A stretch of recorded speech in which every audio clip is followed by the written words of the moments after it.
in the month of April this year, I had the opportunity to meet a very successful tech entrepreneur.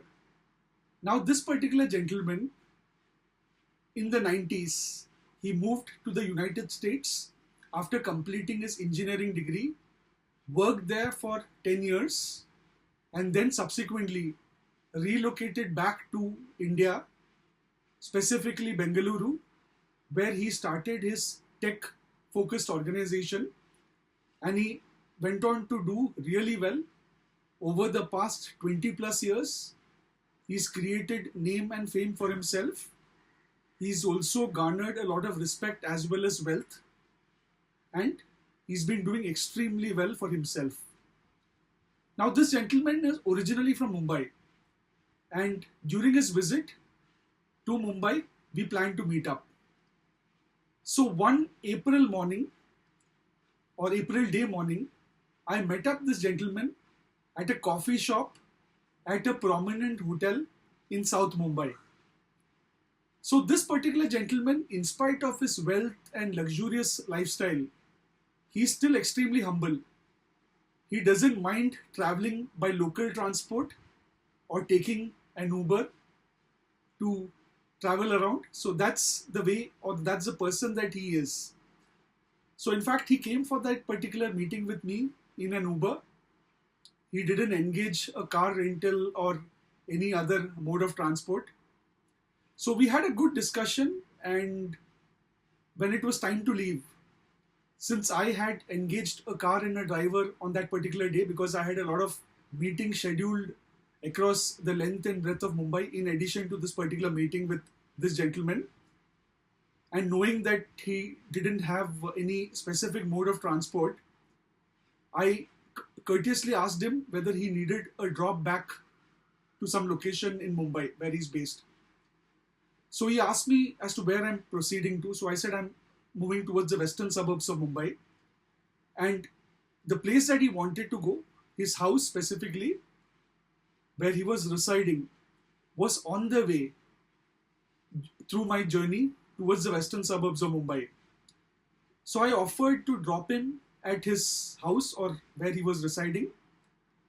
And we started off the journey from South Mumbai to South Central Mumbai, where his house was. And I was expecting that possibly he would be staying in a very posh locality or a very upscale neighborhood in that particular area. However, I was actually surprised when he asked me to drop him at a place which consisted of community living places, which in Mumbai are called chawls. So I dropped him there.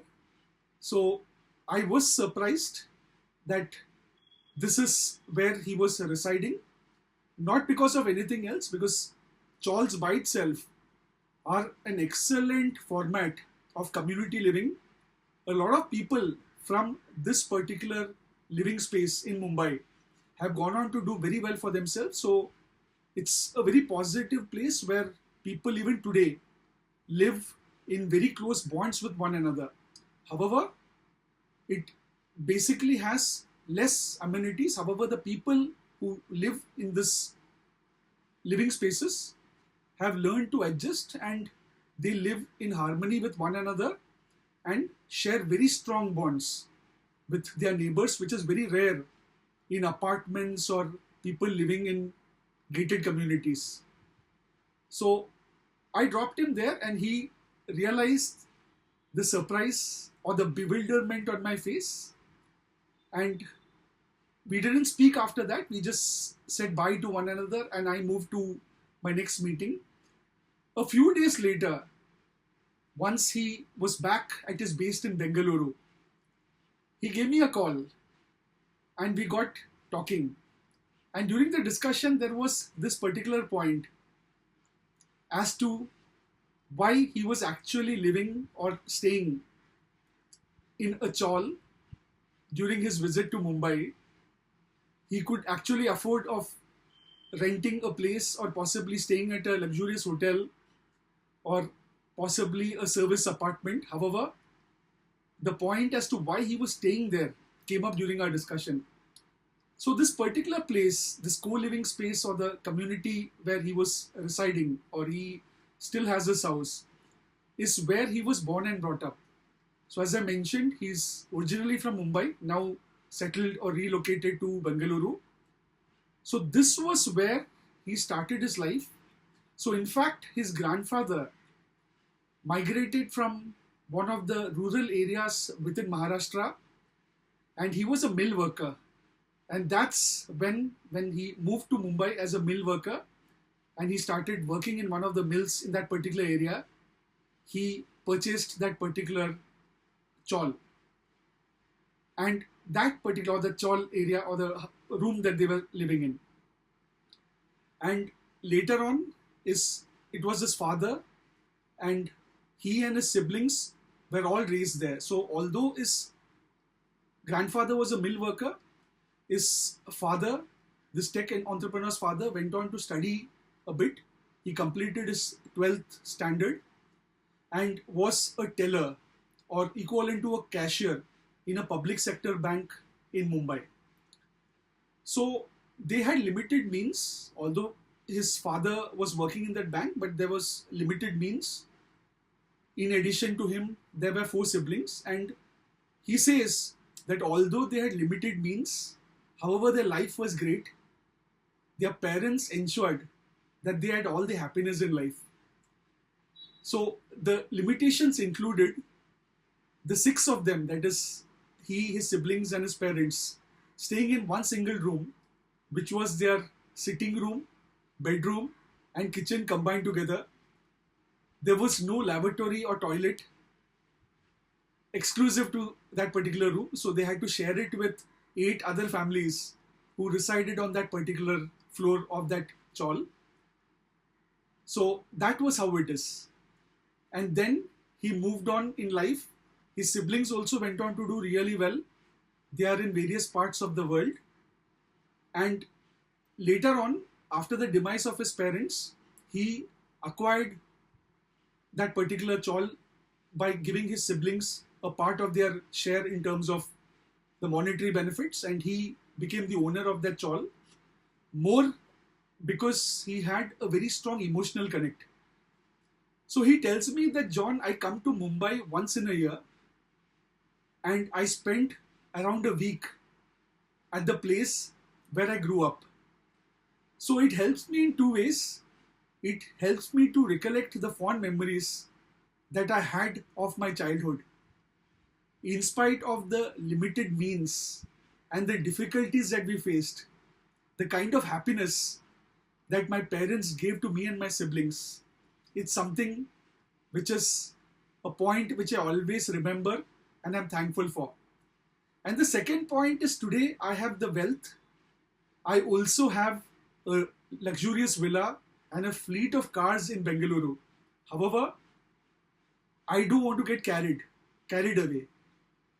So for me, spending some time every year at the place where I was born and brought up, that's something which helps me to connect with my roots. It enables me to stay grounded.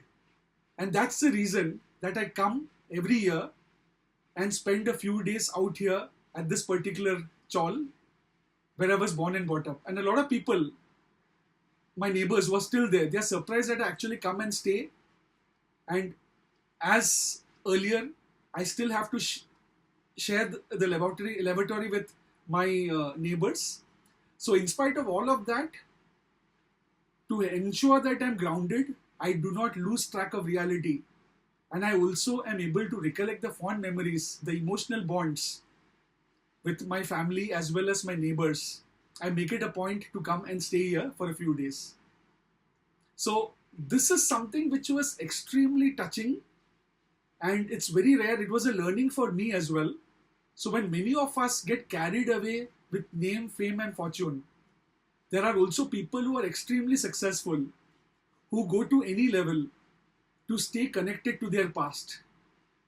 The question is, how many of us can practice such level of humility to transition oneself, even for a matter of few days, from the comforts of their life to a life where things are not that easy, where you have to actually share, where you have to live in with limited means, or in a house where there's only a single room.